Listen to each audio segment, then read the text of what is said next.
Those can hold their breath for about 8 minutes at a time, and they do weigh in at about 4,000 pounds. Don't be fooled by their size, though, my friends. They can run on land at about 25 to 30 miles per hour. The white birds over on the island, those are pink-backed pelican. The pink-backed pelican get their name because during the mating season, the skin under their feathers turns a slight pink. Pelicans are a very old bird. They date back about 40 million years, and the pink-backed pelican is one of 8 pelican species still with us today. They are some of the only pelicans as well that will nest in trees. Over on the left, we're seeing some Nile crocodile. The Nile crocodiles have a bite force of about 2,000 pounds. They are going to get about as long as a giraffe is tall, that is 16 feet. And they are also excellent parents. Like any good parents, they are going to roll their eggs around in their mouths to encourage the young ones to hatch faster. But we are going to say see you later, alligator, to those Nile crocodile, and we're going to head down towards the savannah. The savannah is home to some of the more iconic animals we can hope to find on the reserve today. So, my friends, Twende, let's go.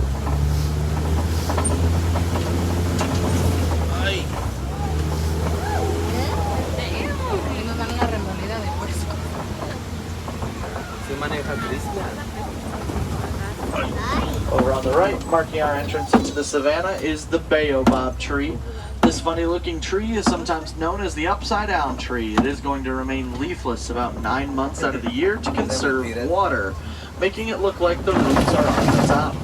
It can also be known as the tree of life. Some animals are going to tear the bark off the trunk of that tree to try to get the water that's stored inside. There are 4 more baobab trees down here on the reserve, so see if you can find them all. Que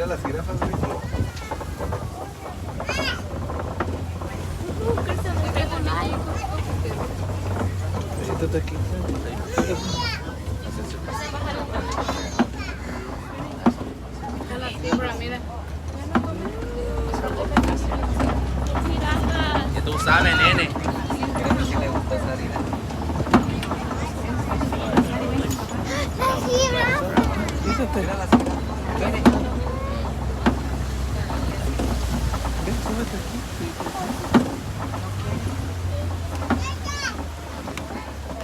Over on the left in the cave over there, we're seeing some painted dogs. The painted dogs are some of the most successful predators you can find around here. They have a successful hunting rate of about 90%. They are going to chase their prey to exhaustion in packs. Their packs are led by the most dominant male and female of the group, and they will call off a hunt if one of their members gets injured. Off to the right, of course, that is a Maasai giraffe. We can tell that's a Maasai giraffe because of the rough, irregular pattern they have on their coats. Giraffes have the same amount of bones in their neck as we do, that is 7. They have the same joints in their neck that we have in our shoulders. And now we know that the painted dogs don't know how to whistle. Over on the left, we're seeing some sable antelope. Sable antelope are very brave. They are some of the only antelopes that will stand up to a lion and win.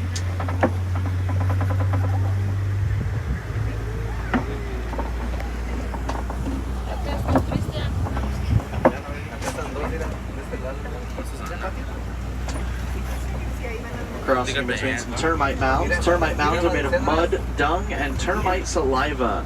When that saliva hardens, these mounds get about as hard as concrete, and larger animals will use them as a scratching post from time to time, as well as, of course, the termites will use them for home.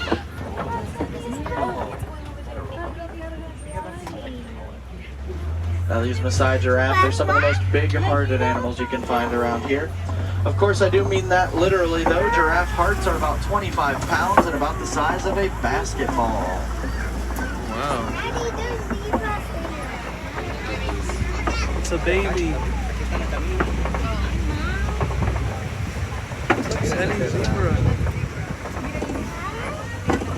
And over on the right, pretty close to us here, this is a Hartmann's Mountain Zebra. The Hartmann's Mountain Zebras have a small flap of skin on the bottom of their neck known as a dewlap, and that dewlap helps to keep them cool in the hot savanna sun. Much like you and I have unique fingerprints, those zebras all have unique striping patterns, so no 2 zebras are ever going to look quite the same. They might look like horses, but they won't neigh or whinny. They will instead make low guttural sounds known as chuffing. And a group of zebra are known as a dazzle.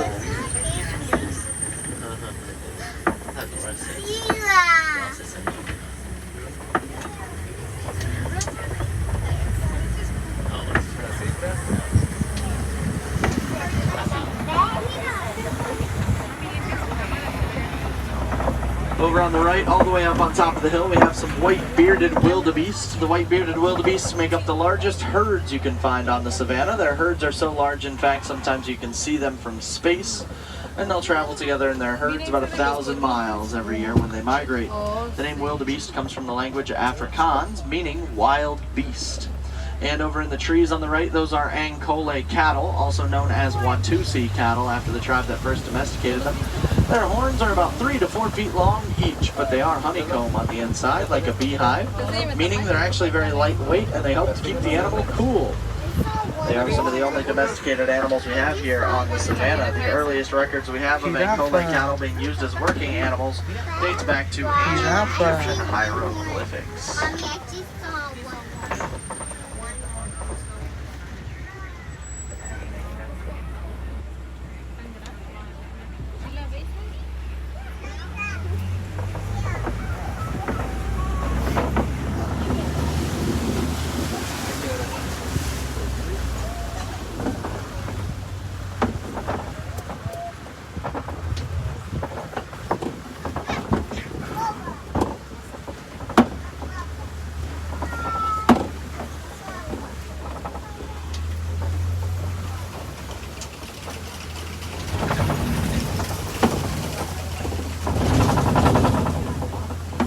Crossed over into elephant territory.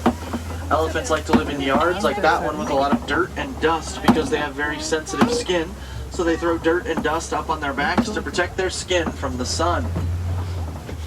When it's hot outside, you'll see elephants flapping their ears. That's because they have a lot of blood that runs through their ears, and by flapping them they can actually cool their entire body down an extra 15 degrees.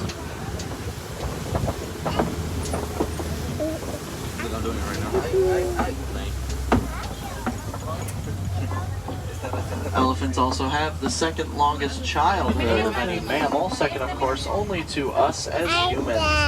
Elephants don't reach full adulthood until about 13 to 15 years old, and female elephants will be pregnant for close to 2 years.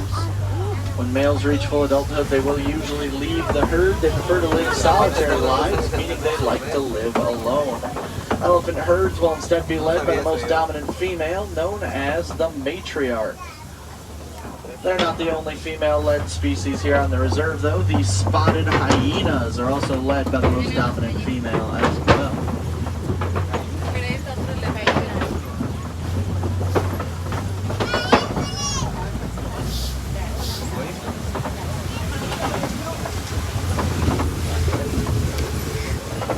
You okay?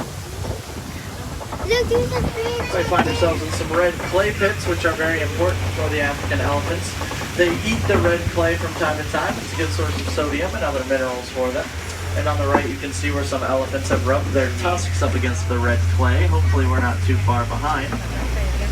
Unfortunately, elephants are still being poached for their ivory tusks and are being sold illegally. But we are doing everything that we can to protect the elephants here on the reserve. Ven, súbete, súbete. Ven, súbete.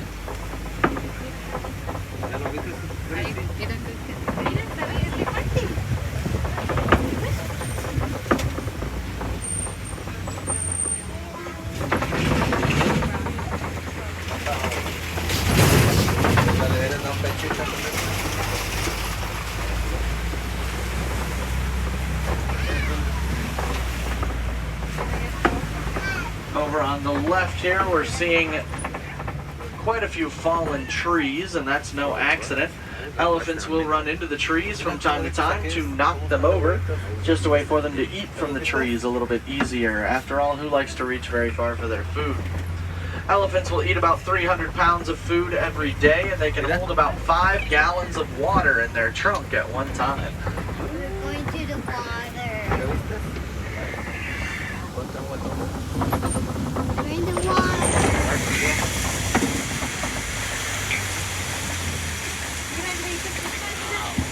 Sorry, mira,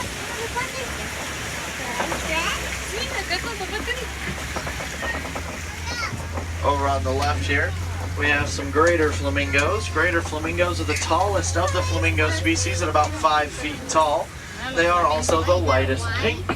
Flamingos are born gray, but over time as they eat their diet of brine shrimp, the gray feathers begin to turn the pink color that you're used to, though it does take about 2 years for that pink color to set in.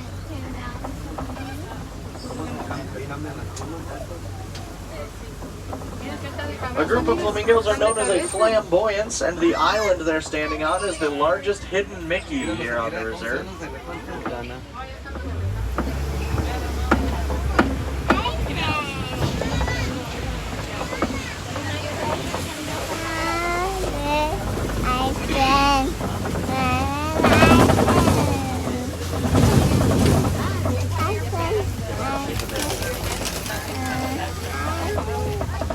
Over on the left here, we're seeing some mud pits.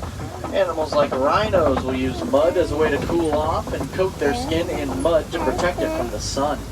They can use their horns to dig out the mud pits if they can't find any others already available.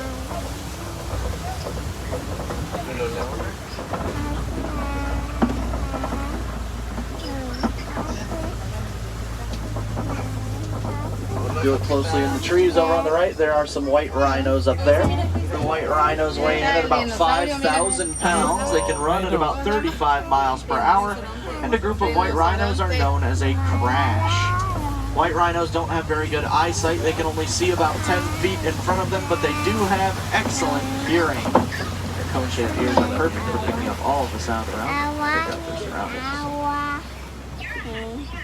Over on the left, way back there in the corner, we are seeing some cheetahs. Cheetahs are some of the only big cats that are going to hunt during the day. The black marks on their faces help to reflect the sun so they can see their prey a little bit easier. Cheetahs can run at an average top speed of about 60 miles per hour. They are sprinters though. They can only do so for a few hundred yards before they're going to have to slow down. Cheetahs have claws that don't retract, giving them a little bit more traction when hitting high speeds.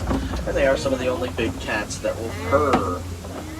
They also don't roar, they instead make high-pitched chirping sounds to each other.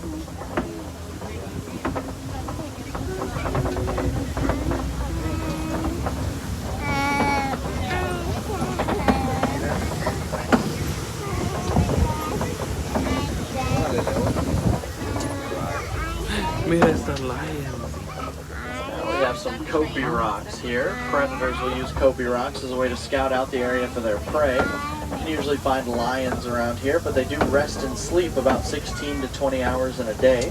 They do usually prefer to come out at night to hunt, but it will be the females doing the hunting. The males are going to hang back and protect the pride as well as their territory. The Swahili word for lion is Simba, and their roar can be heard anywhere from 3 to 5 miles away.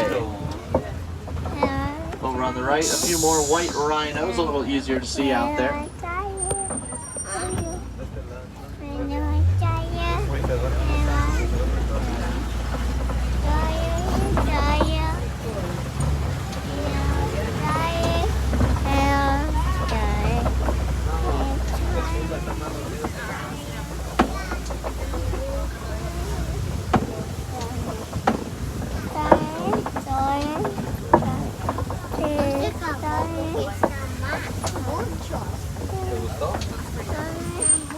Over on the left here, we're seeing some burrows, and where there are burrows, sometimes there's warthogs. Warthogs can use their tusks to dig the burrows you're seeing down below, but they are a little lazy. They don't like to dig their own burrows. They will instead prefer to steal them from other animals. They will back into the burrows with their tusks facing out as a sort of natural defense. I mentioned Simba in Swahili means lion, but Pumbaa means foolish one.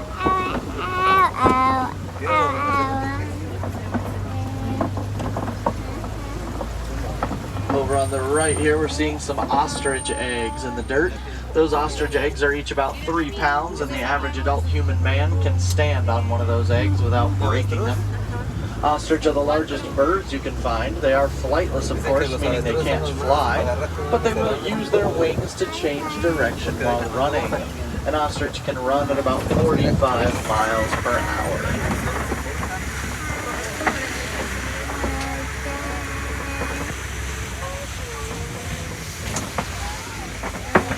We're crossing over here into Magadi Glen. Magadi Glen is where the warden has their post.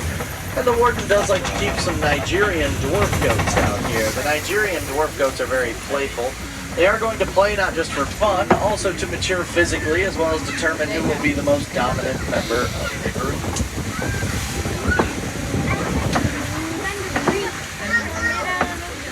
The warden is going to sell the goat's milk to the locals. It helps the locals to rely less on the other more endangered animals we have on the reserve. And the goat's milk is very nutritious, so of course everyone wins. Las chivas, ahí está. But my friends, the warden's post marks the edge of the reserve, so we are heading back. I would ask my friends, when you get home, do tell your friends and family about the animals you saw today. A lot of them are endangered, and they do need your help. Help starts by raising awareness about the animals. If you would like to take the next step, I would encourage you to check out the Disney Wildlife Conservation Fund. You can head over to any shop here today at Disney's Animal Kingdom and round up your purchase to the next $1. Disney will match your donation, and it does help us to continue to take care of the animals here in Harambe, as well as help other animals around the world. We do hope that one day these endangered animals will once again flourish in the wild. But until then, my friends, no amount of help is too small, and change does begin with you. So go out there, my friends, make a difference for these animals. If you can dream it, you can do it, and of course, they are counting on you.